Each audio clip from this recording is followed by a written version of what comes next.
Good morning, students. Today we will start chapter 7, which is P block elements. Okay. So, which elements? P block elements. The P block elements of periodic table are those in which last electron enters the outermost p orbital. Means way elements जिनके last electron p orbital में inter करते हैं, ऐसे elements को क्या कहते हैं? p block element. Clear? p block element में कौन कौन से ग्रुप आते हैं? Group number 13 to 18. Clear? Group number 13, 14, 15, 16, 17 और 18. ठीक है, ये सारे क्या हैं? p ब्लॉक ग्रुप्स हैं और इनके element p block elements. Clear? जो p ब्लॉक एलिमेंट्स हैं उनका जो general electronic configuration, valence electron configuration जो होता है वो होता है NH2 NP 1 to 6. Clear? So first of all group number 15, इसको हम नाइट्रोजन फैमिली भी कहते हैं. क्लियर? तो नाइट्रोजन फैमिली में या ग्रुप नंबर 15 में कौन कौन से एलिमेंट आते हैं? नाइट्रोजन, फॉस्फोरस, आर्सेनिक, एंटीमनी और बिस्मथ. क्लियर? और इनके इलेक्ट्रॉनिक कन्फिगरेशन ये हैं. ठीक है, और इनका जो general electronic valence electronic configuration है वो क्या होता है? NH2 और NP3. क्लियर? ये वैलेंस इलेक्ट्रॉन है. कितने होते हैं वैलेंस इलेक्ट्रॉन टोटल इसमें? ग्रुप नंबर 15 में 5. क्लियर? अब ग्रुप नंबर 15 के जो हाइड्राइड्स होते हैं, ठीक है, उनके हाइड्राइड्स का टॉप टू बॉटम क्या क्या इंक्रीज होता है, क्या क्या डिक्रीज होता है, ये देख लेते हैं. ठीक है, सबसे पहले क्या है? स्टेबिलिटी. स्टेबिलिटी क्या होती है? जैसे जैसे हम ग्रुप में नीचे जाते हैं तो स्टेबिलिटी क्या होती है? डाउन होते जाती है. क्लियर? मीन्स NH3 जो उनके हाइड्राइड्स हैं क्या बन जाएंगे? जैसे नाइट्रोजन का हाइड्राइड है वो क्या हो जाएगा? NH3, फिर PH3, ASH3, SbH3 और BiH3. ठीक है, तो स्टेबिलिटी जो होती है एक्चुअली में वो क्या होती है? डिक्रीज होती है. ठीक है, ऊपर से नीचे जाने पे, और अगर नीचे से ऊपर जाएंगे तो वो इंक्रीज होती है. ठीक है, फिर होता है बेसिक कैरेक्टर. बेसिक कैरेक्टर क्या होता है? बेसिक कैरेक्टर भी क्या होता है? ऊपर से नीचे जाने पे डिक्रीज होता है. मीन्स सबसे ज़्यादा बेसिक कैरेक्टर कौन शो करता है? अमोनिया.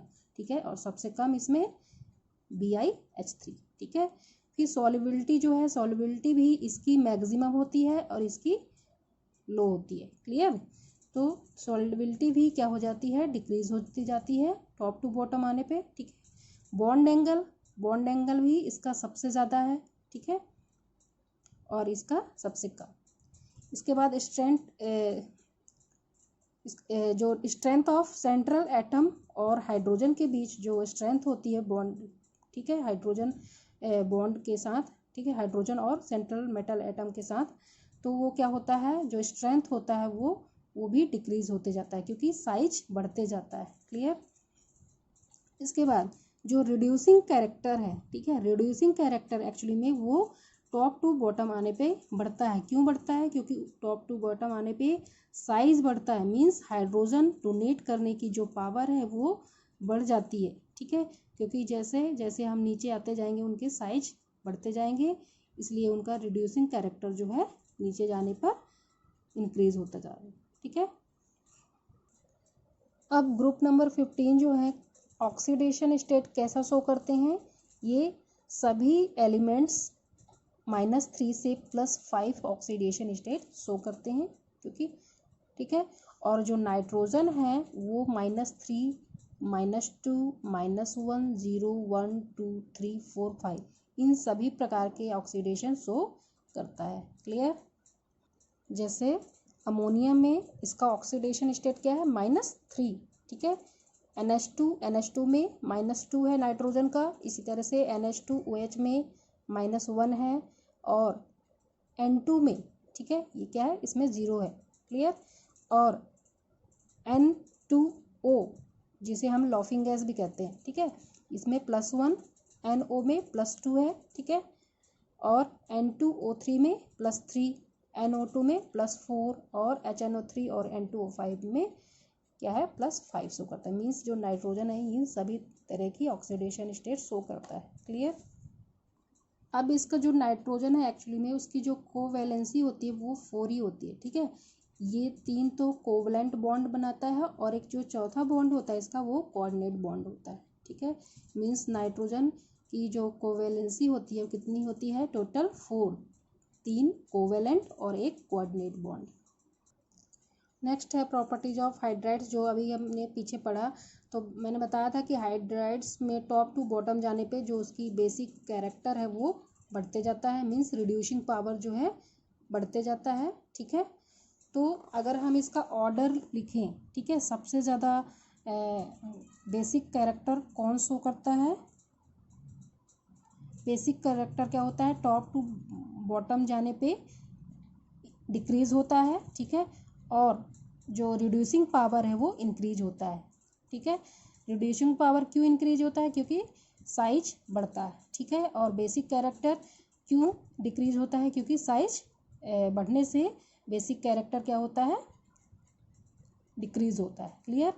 तो सबसे ज़्यादा बेसिक कैरेक्टर कौन शो करेगा, NH3, फिर PH3, फिर AsH3, फिर SbH3, फिर BiH3, ठीक है। मीन्स सबसे ज़्यादा बेसिक कैरेक्टर किसका रहेगा, NH3 का, और सबसे ज़्यादा रिड्यूसिंग पावर किसकी रहेगी, BiH3 का, ठीक है। मीन्स ये सबसे जल्दी ये H+ डोनेट कर देगा और रिड्यूस मीन्स ये रिड्यूस हो जाएगा, ठीक है। फिर आता है hydrogen bonding. Hydrogen bonding actually में हाइड्रोजन बॉन्डिंग सिर्फ अमोनिया ही शो करता है, ठीक है। इनमें PH3, AsH3, SbH3, BiH3 में कोई भी हाइड्रोजन बॉन्डिंग पाई ही नहीं जाती, क्लियर। मीन्स हाइड्रोजन बॉन्डिंग जो है टॉप टू बॉटम जाने पे क्या होता है, डिक्रीज होता है, क्लियर। और मैंने रिड्यूसिंग कैपेसिटी बता दिया है कि रिड्यूसिंग कैपेसिटी किसकी सबसे ज़्यादा होती है, BiH3 की। मीन्स ये सबसे जल्दी हाइड्रोजन आयन डोनेट कर देता है, ठीक है। और ये चूँकि बेसिक कैरेक्टर शो करता है, सबसे ज़्यादा बेसिक कैरेक्टर शो करता है, इस वजह से ये हाइड्रोजन आयन जल्दी डोनेट नहीं करता। मीन्स इसकी रिड्यूसिंग कैपेसिटी लो होगी और सबसे हाई किसकी होगी, BiH3 की, क्लियर। फिर आता है नाइट्रोजन के ऑक्साइड्स कौन कौन से होते हैं। ए है N2O, ठीक है। इसमें N2O में क्या होता है, 2 नाइट्रोजन 1 ऑक्सीजन। मीन्स जो ये नाइट्रोजन है ये क्या करता है, 2 बॉन्ड बनाकर एक नाइट्रोजन के साथ सेटिस्फाई होता है, ये फिर से 2 बॉन्ड बनाता है और ऑक्सीजन के साथ सेटिस्फाई होता है, ठीक है। तो और बी है NO, ठीक है, ये क्या है NO। फिर है N2O3, N2O3 ये फॉर्म करता है ऑक्साइड, और NO2, ठीक है। इसके बाद है N2O4, क्लियर। फिर है N2O5, और एक्चुअली में जो ये वाला बॉन्ड है, ठीक है, ये कैसा होता है, ये कोऑर्डिनेट बॉन्ड होता है, और ये वाला बॉन्ड भी कोऑर्डिनेट बॉन्ड होता है, ठीक है। मीन्स जो नाइट्रोजन है ये 3 तो कोवैलेंट बॉन्ड यहाँ बना चुके हैं, ठीक है। और ये जो चौथा बॉन्ड है इसका वो कोवैलेंट बॉन्ड होता है। इसी तरह से ये वाले नाइट्रोजन का ये वाला जो बॉन्ड है वो कोवैलेंट है, कोऑर्डिनेट बॉन्ड है, कोऑर्डिनेट बॉन्ड, ठीक है। अब 3 हैं, 3 बॉन्ड कैसे हैं, कोवैलेंट बॉन्ड, क्लियर। तो नाइट्रोजन के कितने ऑक्साइड हैं, 6, क्लियर। फिर आता है कंपाउंड्स ऑफ नाइट्रोजन। तो फर्स्ट कंपाउंड है अमोनिया NH3। जो इसका स्ट्रक्चर होता है वो पिरामिडल होता है, और इसमें जो हाइब्रिडाइजेशन है किस तरह का होता है, sp3, ठीक है। 3 बॉन्ड ये हाइड्रोजन के साथ फिलअप करता है, और इसका एक क्या होता है, इसके पास लोन पेयर होता है, ठीक है। और इसका स्ट्रक्चर कैसा है, पिरामिडल, क्लियर। अब preparation of ammonia, ammonium chloride plus calcium hydroxide जब आपस में रिएक्ट करेंगे तो क्या फॉर्म करेंगे, NH3 और वाटर और कैल्शियम क्लोराइड, ठीक है। इसके बाद इसी तरह से यूरिया लिया हमने, ठीक है, उसको वाटर के प्रेजेंस में रिएक्ट कराया तो क्या बना, अमोनियम कार्बोनेट, ठीक है। फिर इसको हीट किया तो क्या फॉर्म हुआ, ammonia plus water plus CO2, ठीक है। ये प्रिपरेशन मेथड है। फिर है और भी इसकी मेथड्स हैं बहुत सारी, जैसे अमोनियम क्लोराइड को हमने हीट किया तो क्या फॉर्म हुआ, अमोनिया प्लस HCl, ठीक है। और अमोनियम हाइड्रोक्साइड को भी हीट करेंगे तो अमोनिया प्लस वाटर का फॉर्मेशन होगा। क्लियर? तो ये क्या हो गया? Preparation of ammonia.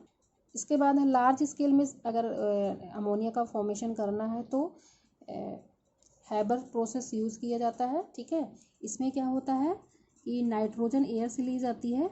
ठीक है, और हाइड्रोजन भी जो उसको भी आपस में रिएक्ट कराया जाता है, हाइड्रोजन और नाइट्रोजन को। ठीक है, कितना उनका रेशियो रहता है? 1/3।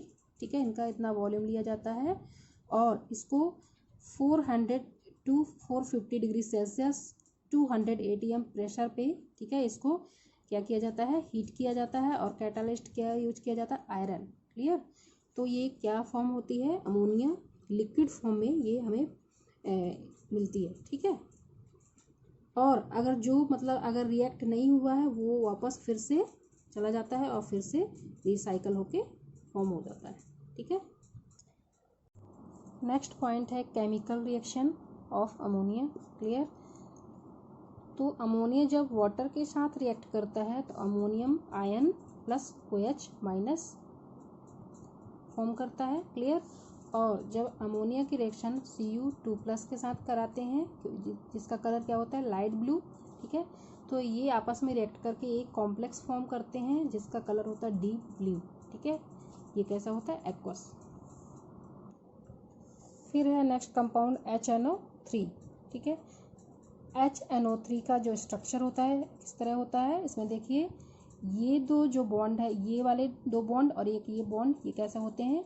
Covalent bond. और ये बॉन्ड जो है ये कोऑर्डिनेट बॉन्ड होता है। क्लियर? ये कैसा बॉन्ड है?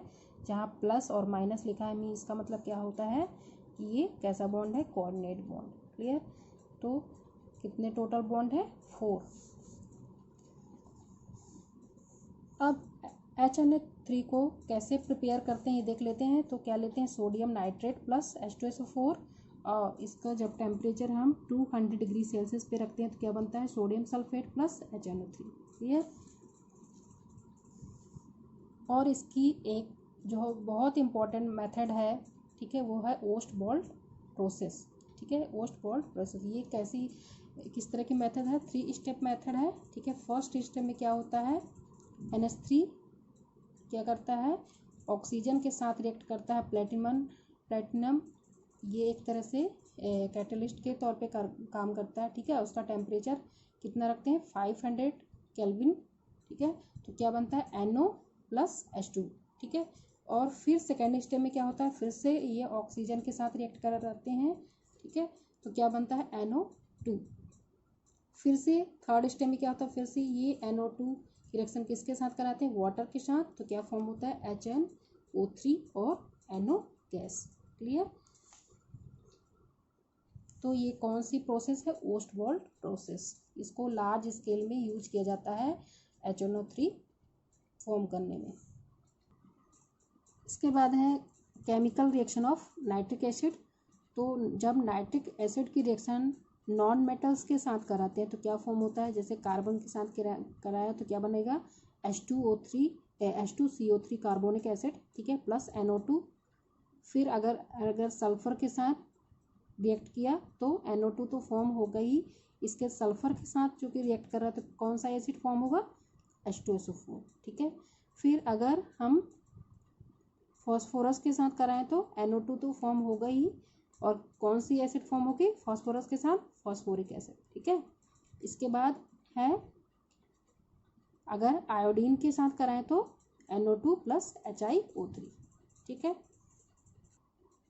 इसके बाद है अगर हम HNO3 का डाइल्यूट HNO3 का रिएक्शन कॉपर के साथ कराएं तो क्या बनेगा? Copper nitrate. ठीक है, प्लस वाटर प्लस NO। ठीक है, अगर जिंक की रिएक्शन डाइल्यूट HNO3 के साथ कराएं, ठीक है, तो जिंक नाइट्रेट, सब में नाइट्रेट तो फॉर्म होगा ही, ठीक है, प्लस वाटर भी सब में फॉर्म होगा।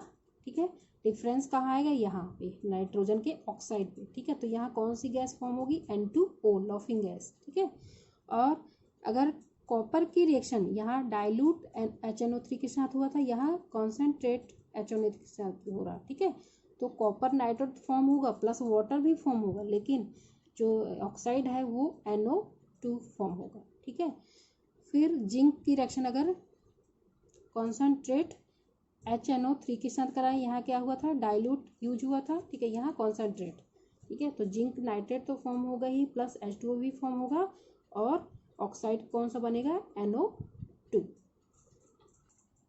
इसके बाद है डाई नाइट्रोजन N2, ठीक है। नाइट्रोजन नाइट्रोजन के बीच कितने बॉन्ड होते हैं, टोटल 3, ठीक है।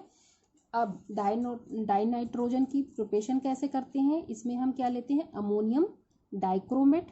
अमोनियम डाइक्रोमेट मीन्स अमोनियम और डाइक्रोमेट, ठीक है। अमोनियम डाइक्रोमेट को कैसे लर्न करोगे, क्योंकि अमोनियम की हमें मालूम है प्लस चार्ज होता है और इसमें Cr2O7 में -2 चार्ज होता है, ठीक है। तो यहाँ इसकी जो ये है, इसकी जो ये चार्ज है कहाँ आ जाएगा, अमोनियम पे, ठीक है। और 1 को तो हम लिखते हैं नहीं है, तो क्या हो जाएगा NH4 होल ट्वाइस Cr2O7, ठीक है। जब हम अमोनियम डाइक्रोमेट को हीट करेंगे तो कितने हाइड्रोजन है, 4 2 8, ठीक है। तो मीन्स 4 वाटर के मॉलिक्यूल्स फॉर्म होंगे, और डाई नाइट्रोजन हम फॉर्म कर रहे हैं तो डाई नाइट्रोजन तो फॉर्म होगा ही, प्लस क्या बनेगा, क्रोमियम ऑक्साइड फॉर्म होगा Cr2O3, ठीक है। तो इस तरह से इसको अमोनियम डाइक्रोमेट से फॉर्म कर सकते हैं डाई नाइट्रोजन को, ठीक है। दूसरी मेथड है बेरियम, इसको क्या कहेंगे, बेरियम एजाइड, ठीक है। ये क्या है, बेरियम एजाइड, ठीक है। बेरियम एजाइड, देखो बेरियम का इसमें कितनी वैलेंसी होती है, 2, ठीक है। और एजाइड में N3 को एजाइड कहते हैं, इसमें -1, ठीक है। तो 1 तो लिखेंगे नहीं, बेरियम का यहाँ लिख देंगे, तो BaN3 होल ट्वाइस, ठीक है। तो ये क्या है, बेरियम एजाइड को जब हीट करते हैं, ये सॉलिड फॉर्म में होता है, ठीक है।